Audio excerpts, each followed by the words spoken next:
Hey everybody, it's Cassandra with Cassandra's Garden, and I've got Destiny with me in the background here.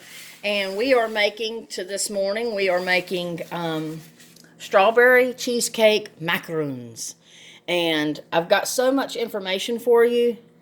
Sorry about that. We have now whipped our egg whites to perfection. We have colored them.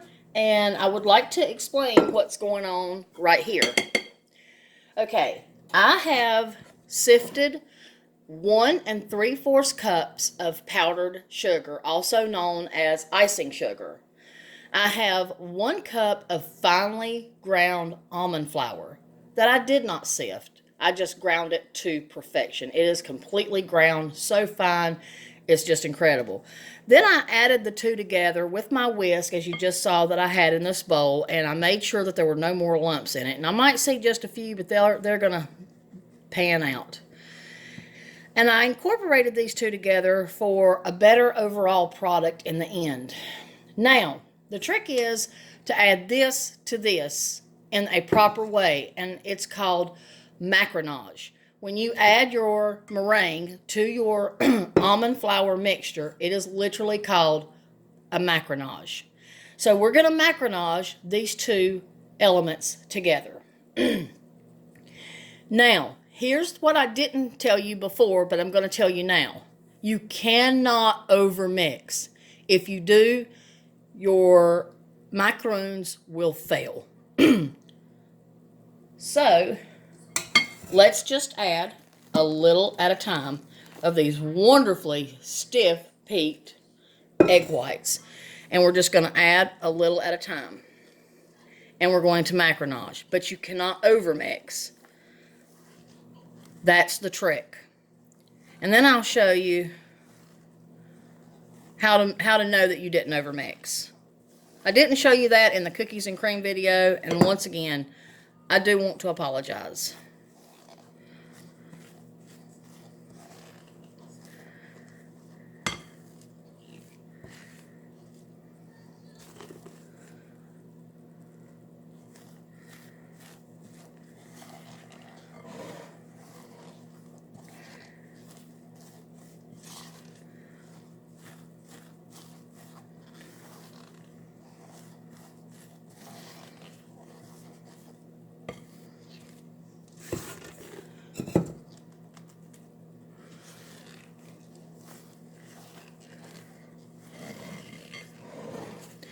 This is a delightful dessert. It is very impressive when you plate it. They're beautiful when they're cooked right. Last night when I made my cookies and cream one, they were delicious, but they wasn't the best that I could do. And I wanted to give you my best today. For that, I truly am sorry. I was just so exhausted. I stay pretty busy. I just don't slow down. And I'm going to have to learn to slow down.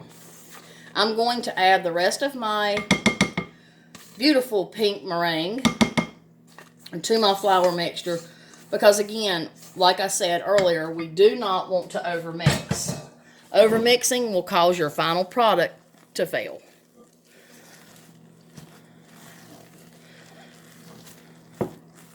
You just want to get everything fully incorporated.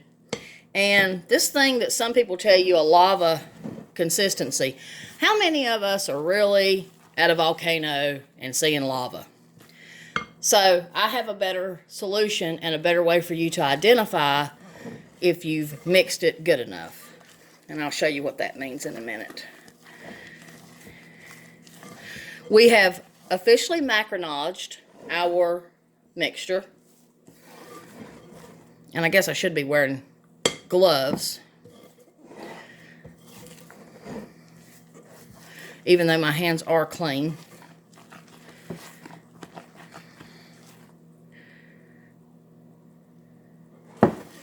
Makes it just a little bit more. And also a secret is when you make this, you've got to have 2 or 3 pans lined with parchment paper because you cannot let this mixture just sit or it will fail. You have to, when you make this, you have to make all of it at once. we're going to do the figure 8 test. Once I can make a figure 8, or it gets glossy like it's getting, I know that I'm pretty much done.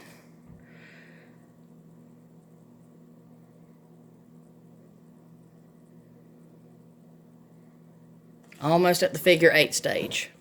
Perfect. Like I said, you don't want to overmix.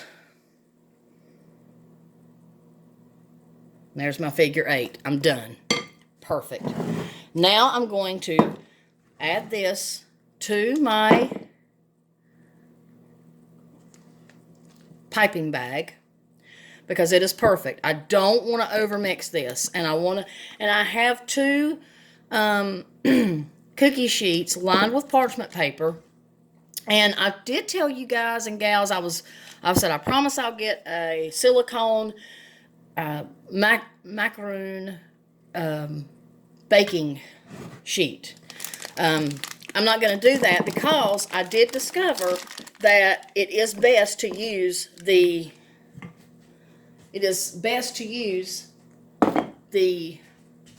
parchment paper because it helps it bake better. That is what I have been told by the experts, and I'm sharing that information with you. Isn't that just gorgeous? Look at that beautiful pink. Oops. And typically they're 1.5 inches wide, but I'm just going to continue eyeballing it because that's what I've always done, and I've never been disappointed, really. I'm not sure if these are 1.5 inches, you guys and gals, but you know what? I'm just gonna chance it because usually my macaroons are very beautiful, and it always yields me something to be proud of. So let me just put that right there where it won't tip over. Now I'm going to let these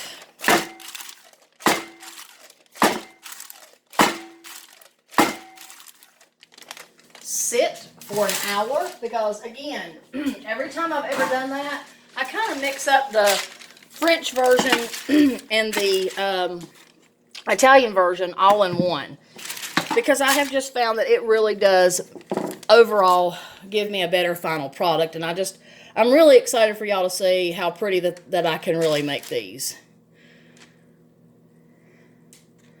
I apologize if my arm is in the way, but I'm a one-camera woman here.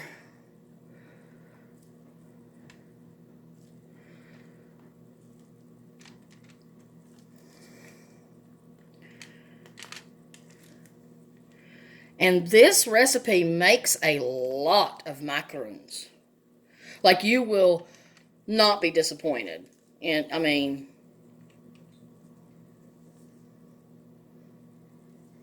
okay. We're good. Isn't that just lovely?